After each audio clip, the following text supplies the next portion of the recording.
Well, I've been waiting for this one, guys. We had a couple of videos leading up to the reaction today. This one is the Three Moons Initiative. If you guys remember, we learned all about Corbenic, which is like an afterlife in the SCP universe, and also some very, very horrid things about the afterlife in a video before that. I forget the number of the SCP specifically, but it was terrible. It was the worst fate that you can possibly imagine for humanity. And this is all about the Three Moons Initiative, which is a group of interest that's supposed to help people. Something. Anyway, guys, this one is by the Exploring series. We're gonna react to it today. I'll have links below to the other videos that led up to this one if you're interested in watching the whole series. If you haven't, if you're unfamiliar, because this one, from what I understand, is going to be a little confusing unless you have some history on the other two videos. So at any rate, guys, we're going to react to it today. Make sure to subscribe to the Exploring series. Subscribe to me if you like reaction videos. Give me a like on the video, and let's see what's happening in Corbenic. The Three Moons Initiative. It's a pretty picture, huh? In the SCP universe, a number of different secretive groups fight for and protect humanity from the wolves at the door, so to speak. Including, of course, the SCP Foundation, the GOC, and even the Church of the Broken God, to a degree. Kind of, yeah, against the Sparkics. One group that really cares deeply about humanity's fate and works to protect us from quite far away is the Three Moons Initiative. Okay. The fact that they can help us at all is pretty impressive, as they're all dead. Yeah. And they reside in Corbenic, the strange afterlife detailed in SCP-2922. While knowledge of SCP-2922 will enhance some details about the Three Moons Initiative, it's not strictly necessary, and I'll recap what you need to know as we go. Alright. To start with, let's take a look at Corbenic itself again. As detailed in SCP-2922, the Foundation inadvertently stumbled upon a way to communicate with the dead after death, using a Foundation researcher named Janet Spiegel as their guinea pig. Janet had died in a car accident while embedded with an anomalous chip that facilitated communication, and she woke up in the afterlife of Corbenic, a mysterious realm filled with various creatures, including other humans. It's like a fantasy land, though. The Foundation was overjoyed at the opportunity, but after Janet's repeated requests to speak with her living husband were denied, she stopped supplying the Foundation with information. This eventually led to the Foundation's Operation Galahad, where they lied to MTF agents and killed them to send them into Corbenic in order to provide intel on the afterlife and to capture Janet. Evil bastards. The operation was not a big success, and that was pretty much it. Corbenic is not exactly a hospitable place, and although the dead people that get sent there typically can't die again, there are some unfortunate fates that can be encountered there. Massive primates called striders can pick you up and feed you to the Witch Queen of Bogle Mountain, which you'll survive but be deeply traumatized when you pass through. I guess so, dude. You can fall into the organic Chitin Sea, being lost forever in an ocean of organs and organic tissue. Gross. You can be frozen by large mechanical frogs to negative 20 degrees Celsius, leading to a painful recovery. As mentioned, though, there are plenty of humans in Corbenic, and while most of them congregate in various small villages as they carry through their afterlife, others have organized into something a bit more. The Three Moons Initiative was formed roughly 14,000 years ago in Corbenic, as the first true organization of humanity in the afterlife. While existence in Corbenic is often fraught with danger, especially for newcomers, living without death does have its advantages, allowing humans there to perpetually expand and develop. From where the Foundation's standing, the Three Moons Initiative possesses a disproportionately high military strength compared to their own. That's interesting. There is a drawback, though, as organic matter can never leave Corbenic, meaning that any interaction the Initiative has with our world is done through drones and other remote-controlled machines sent through a portal located on the dark side of the moon. It seems that if the Initiative truly wanted to cause problems for us, they could, and so a treaty was formed between the Foundation and the Initiative, although it's admittedly shaky. Yeah. The reason for that is partly because one of the military leaders of the Three Moons Initiative is, of course, Janet Spiegel, who is especially vocal in her opposition to the Foundation. Yeah. Fortunately, though, the Three Moons Initiative primary goal is to protect and safeguard humanity from all threats. Okay. We'll get to exactly how they do this by looking at a few SCPs in a bit. Okay. They also serve to judge the sins of all the deceased that enter Corbenic, a process carried out by their Perdition Committee. Depending on a majority vote, the deceased individual is either punished or rewarded for their deeds in life. Although I can't imagine that the process always gets things right. No. The leader It's of the human Three error. Moons Initiative currently is also its original founder, And bias. the eternal president, Gerard Sebastian Niang. Okay. The eternal part is not to be taken literally, as there is a planned election in a couple thousand years. Wow. Gerard was born in Senegal, in an alternate timeline of Earth, and worked for that timeline's version of the SCP Foundation as a site director. Okay. In the year 2329, the Sarkic cults in that timeline summoned something that they thought was their leader, Grand Karcist Ion, but was decidedly not, resulting in an impending end-of-the-world scenario. It sounds The world like had it. 5 years I of never heard warning that. as the creature moved towards Earth, with no plan to stop it. Gerard decided to try and do something about it the day before it arrived, after watching the series finale of Sesame Street, in which What? Elmo expresses fear over the end of the world. Oh my god. Since all of the Foundation's files had been declassified by this point, he stumbled across the file for SCP-3319, a global occult coalition project that could basically teleport the Earth to a far-off solar system in the Crab Nebula.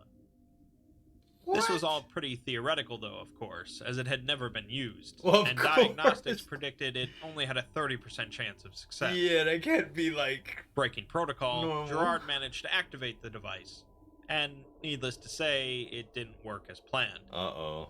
Instead of going to another solar system, Earth was taken to Corbenic, killing everyone on Earth in the process. Dang.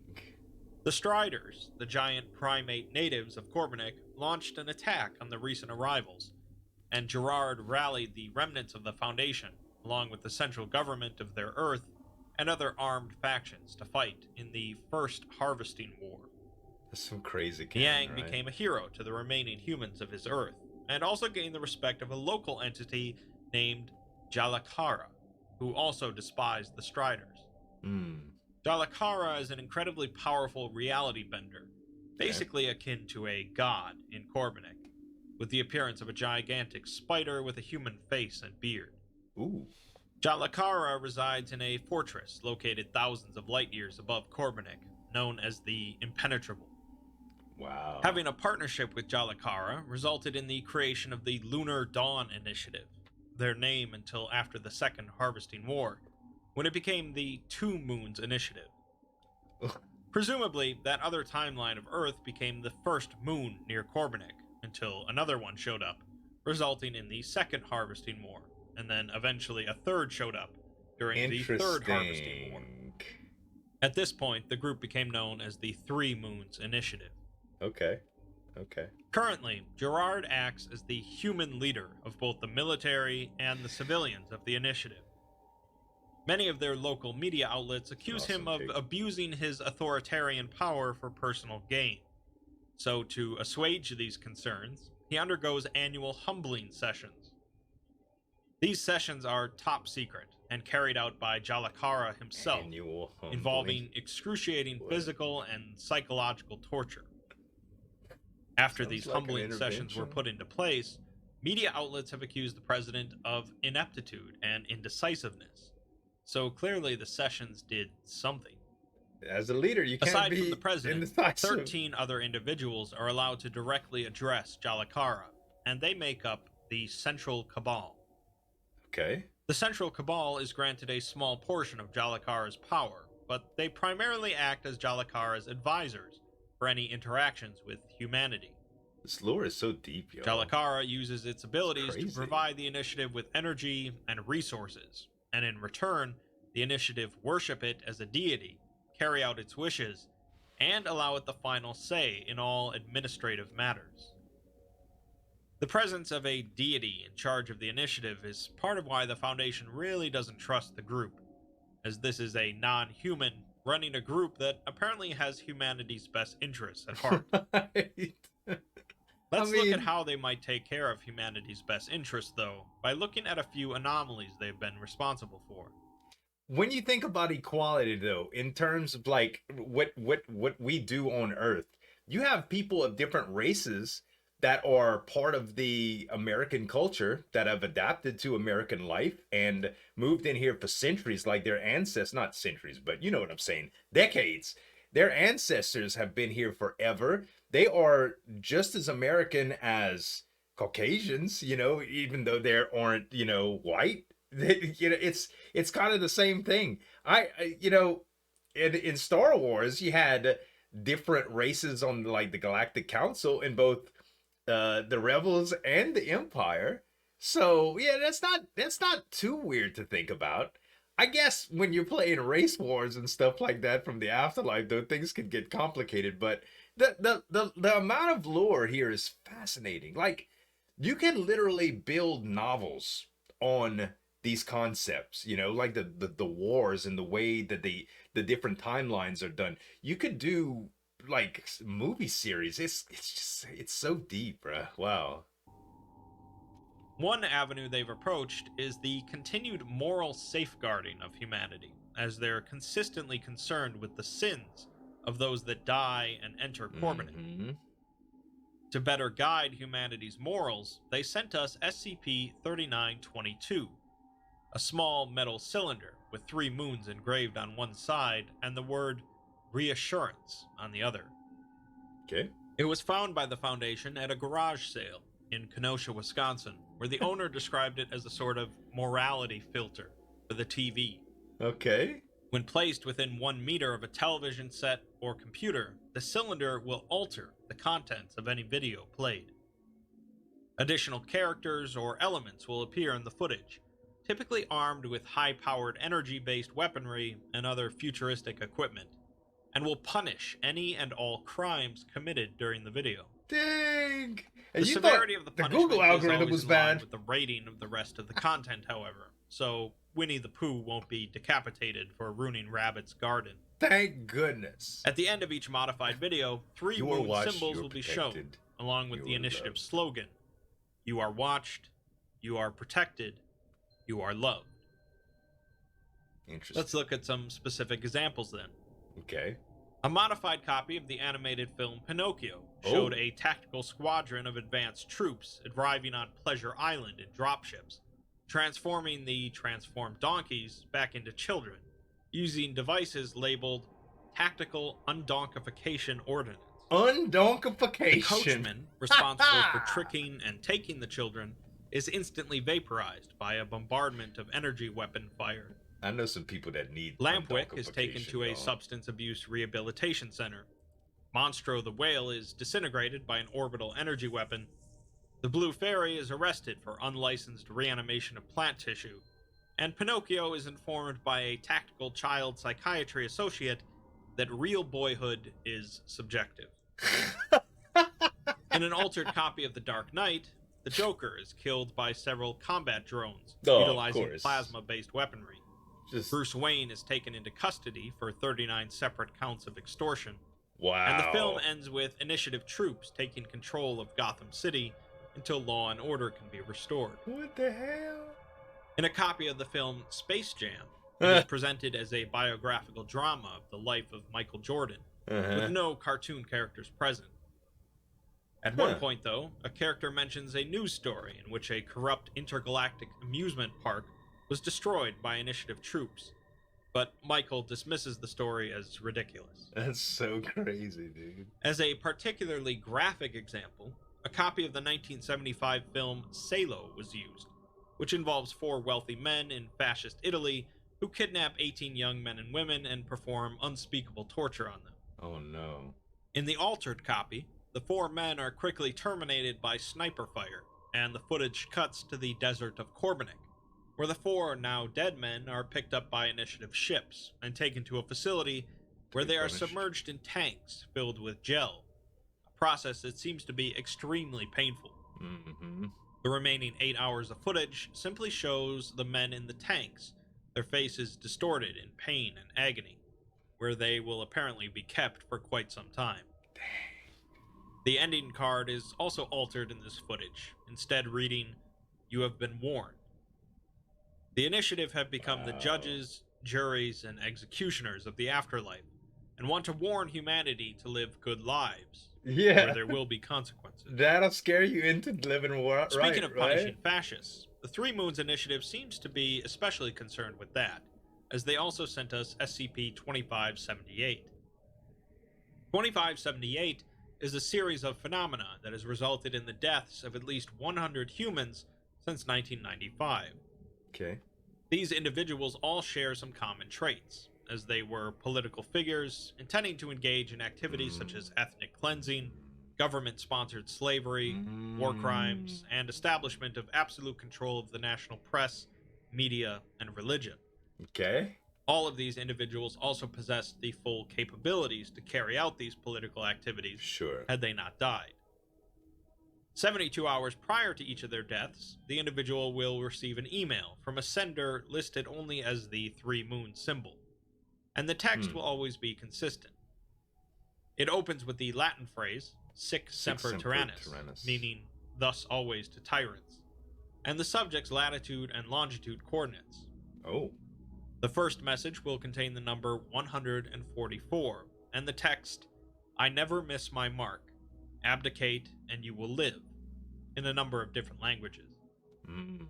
Every 30 minutes, another email will be received, with the number decreased by 1 until it reaches 0. The subject can stop this countdown by resigning from their post, or stopping the offending crimes, or surrendering to a war crimes tribunal or resistance movement, or, of course, suicide. Died. If not, however, when the countdown reaches 0, a hole will appear throughout the individual's body, starting at the top of their head and ending at their groin, inevitably killing them. It's just a This execution occurs regardless of where the individual is located, with no damage to any of the surrounding area. After the death of the individual, or if they manage to stop the event from occurring, an email will be sent to a number of people associated with the individual, typically informing them of the event and encouraging them to abandon their fear of tyranny, and letting them know that the Three Moons Initiative will always watch, protect, and love them. That's kind of cool. In 2016, crazy, the Foundation managed to track down the machine responsible, a metallic spacecraft about 3 meters in length that travels around Earth's atmosphere to carry out the events. It uses its tail to fire a projectile that is not currently understood by the Foundation to execute the individuals. I'm sure the execution is just the start of their problems, though. Once these individuals arrive in Corbenic to be judged. So it would seem that the Three Moons Initiative primarily care about us, not especially due to an interest in our prolonged existence, but rather that we live good, moral lives, so we avoid punishment in the afterlife. The punishment that they themselves will carry out. This lends a very weird, authoritarian feel to the initiative, who enforce a moral life based on their ideas of morality, backed by a deific spider reality bender. There is definite cause for concern by the Foundation, especially since the Three Moons can't seem to handle every problem in their own dimension, let alone ours. SCP-3768 is a ritual involving 3.7 grams of zinc, at least 400 grams of table salt, no more than 5 grams of silver, and 7 honeybee carcasses. If placed around a civilian FM radio in a specific formation within 500 kilometers of Baltimore, Maryland, the radio will be able to access an anomalous radio station. The station identifies itself as Three Moons Public Radio, and features a constant stream of news and editorials from Corbenic. And you thought doing stuff with rabbit ears and tinfoil back in the day to get a TV channel was ridiculous. That's some crazy. I mean, I've seen people do idiotic stuff to their cell phones to try to get signal before, but this beats Honeybee carcasses? Come on, man. The host has allegedly never gone off the air for the last 300 years. Wow. And identifies as a 27-year-old female That's of dedicated. French-Senegalese descent named Julie Niang. Can you imagine the overtime? Whether or not she's related to Gerard Niang isn't stated. Okay. Examples of a few recordings show Julie wishing a region or town named Drysedge good morning at 8 a.m. Old Eastern Standard Time, and says that it's 62 degrees out, so wear a light jacket if headed to the meat tree market. Excuse me? A piece of news discusses the Elephant King of the Marble Hall, who announced that he's temporarily sober for the first time in 300 years. In regards to the 30,000 captives of his so-called meat orgies, the Elephant King responded with, "This was never a part of the plan. The Soma was tainted from the start. None of us can stop. I cannot stop. I am scared. Please help us." In an interview with what seems to be John Lennon, he discusses his song Imagine and the irony of the afterlife of Corbenic, which is both heaven and hell at the same time, and contains a few trillion countries, all locked in a war with one another. When asked about the Strider situation, he mentions that he's got a song about it on his upcoming album, titled Dead Monkey, Good Monkey, which is a particularly angry track. He notes that the Striders gave peace a chance, but then ate it like everything else. In another news story, the Central Cabal unanimously passed the mandatory Pan-Corbenic Human Sterilization Act, which would result in the forced sterilization of everyone on Corbenic, preventing them from having any more children. This resulted in plenty of controversy, as some believed the right to conceive children was inalienable. But the reasoning for the act was because children born in Corbenic are mortal, unlike those born outside of Corbenic. When a mortal person dies in Corbenic, they are sent to the sister universe, aka our universe, where they are then immortal. Basically, it's a reversal of situations. And the president says that although Corbenic is designed for immortals, our universe is not. This means that for those that become immortal in our universe, they'll either end up floating through space in some sort of unending nightmare, or end up in Foundation custody, neither of which is a happy, free scenario. Right. The Three Moons press secretary, Lyndon B. Johnson, assures that the sterilization process is painless, non-invasive, and doesn't affect libido. So that's nice. Okay. The real breaking news comes next, though, with the announcement that the Witch Queen of Bogle Mountain died of liver failure. This came as quite a shock, as the initiative and residents of Corbenic all assumed her to be immortal. Her last words were reportedly translated to be, "I find food planet." It's believed by the initiative that the Witch Queen will go the same way as that of Corbenic-born humans, meaning she'll end up in our universe. Oh, that's scary. The initiative sends the Foundation a note, letting them know that at some point in the coming months, the reality-warping, 10-kilometer-tall immortal primate known as the Witch Queen is going to enter a trajectory in our universe en route to Earth. Scary. If attacked before arrival, there's a negligible chance of neutralization, but if attacked when she's at all close to Earth, this chance drops to 0. Wow. They also note that she's aware of SCP-3319, which the Foundation could use to try and travel to another solar system, but she's going to smash it first to prevent that. The precogs in the initiative's R&D predict a best possible outcome of losing only 89.5% of humanity. God dang. To reassure the Foundation, they say that they've fought 5 wars against the Witch Queen and her Striders, and won 2 of them. They also note that this is the angriest they've seen JALAKÅRA in a millennium, as his grudge with the Witch Queen predates multicellular life. This is not incredibly reassuring, though, as it begs the question of why JALAKÅRA hasn't dealt with such a hated enemy beforehand. Right. The note ends by them saying that even if the Witch Queen does cause their extinction, drinks are on them when we all arrive in Corbenic. You are watched, you are protected, and win or lose, you are loved. Interesting. Well, yes, very cool. Yet another eldritch entity on the way to Earth to wipe out all life. So nothing really new there.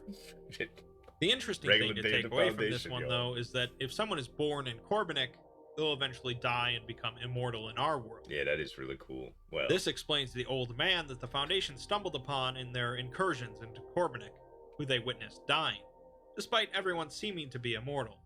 mhm.